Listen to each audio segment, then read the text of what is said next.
It's no secret, of course, that the Xbox One had a very, very rocky launch year, of course. The E3 preceding its launch was very confusing, with all sorts of controversial things being revealed, like the always online DRM, which obviously then turned into phoning home every 24 hours, and all these efforts to basically stamp out pre-owned games and make lending a game really confusing and weird, and obviously led to that amusing little segment from Sony on how to lend a friend a game on the PS4, and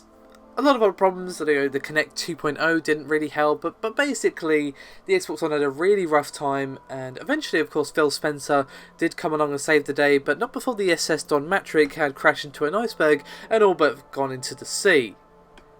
It does seem, however, that they have definitely learned a hard lesson from those very same mistakes and that very same very, very rough launch year for the console. As we have some comments from Yusuf Mehdi, who is the Vice President over the Windows and Devices Group for Microsoft, but at the time of the 2013 launch was actually the Chief Marketing Officer for Xbox, and he's actually spoken on the lessons he and the Xbox division learned during that very, very beleaguered launch year, and the realization that, yes, having a lot of fans whooping and cheering at executive events or people who might be paid or what have you, in terms of real-life sales, you obviously have to earn those fans, especially when your product costs several $100s. Now, Yusuf actually made a rather interesting post on LinkedIn discussing what he and Microsoft learned, and he's actually now giving advice to executives of similar rank at other companies. And this basically shows that not only did the huge backlash to the original Xbox One launch and, of course, reveal change the course of the Xbox One itself, but will probably change how to offer a product in terms of, okay, here's what you don't do, here's what you do, here's like some things that are grey area, etc, etc. However, Yusuf said, quote, "With our initial announcement of Xbox One and our desire to deliver breakthroughs in gaming and entertainment, the team made a few key decisions regarding connectivity requirements and how games would be purchased that didn't land well with fans. We heard their feedback, and while it required great technical work, we changed Xbox One to work the same way as Xbox 360 for how our customers could play, share, lend, and resell games."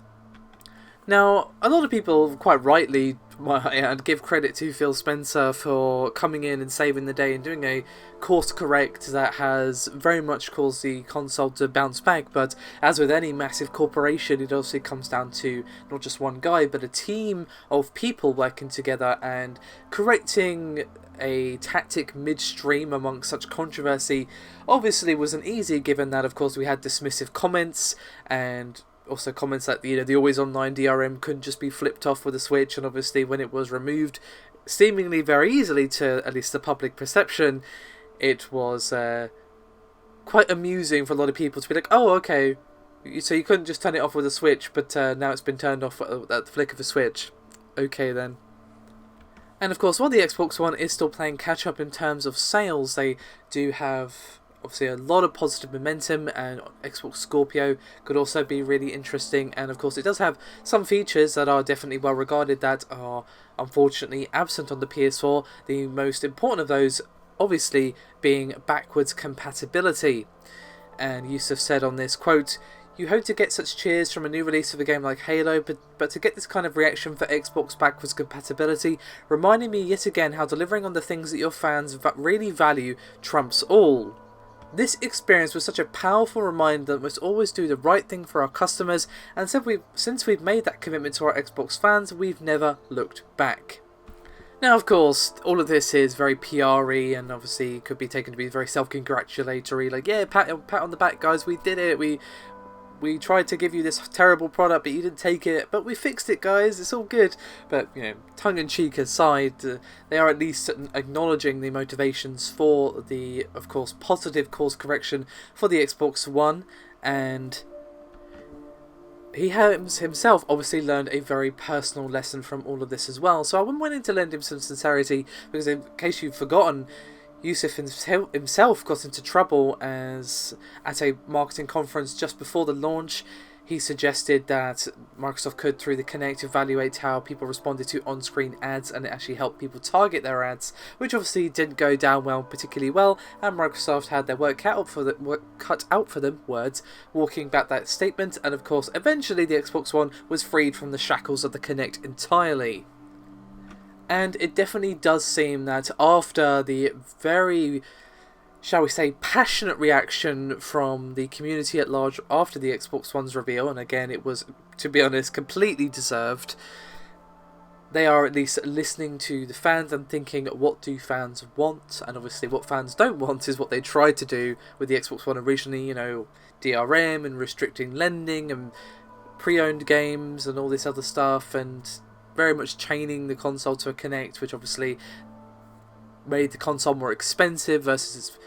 competition and all this other stuff. Like, there was a lot of missteps. It wasn't just one misstep.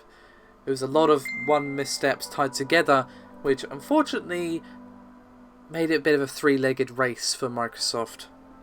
As I said, when it comes to PRE statements like this, always take it with a pinch of cynicism, but I'm willing to lend him some sincerity in this regard because, again, it was a personal lesson to him as at the time, Chief Marketing Officer, but obviously now a Vice President of Windows and Devices, but of course a lesson to the company as a whole that he is now saying to other companies, although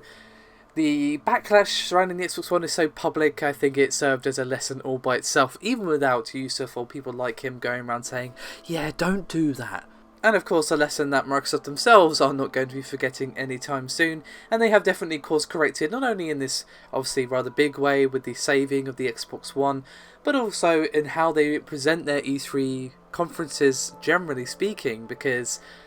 back then it was very like TV and stuff, and a lot of stuff that, to be honest, a lot of people watching E3 are like, yeah, I don't care, to be honest. And ever since then, pretty much the last couple of years at least, E3 from them has been all about games and games and games, which is definitely something that I like to see.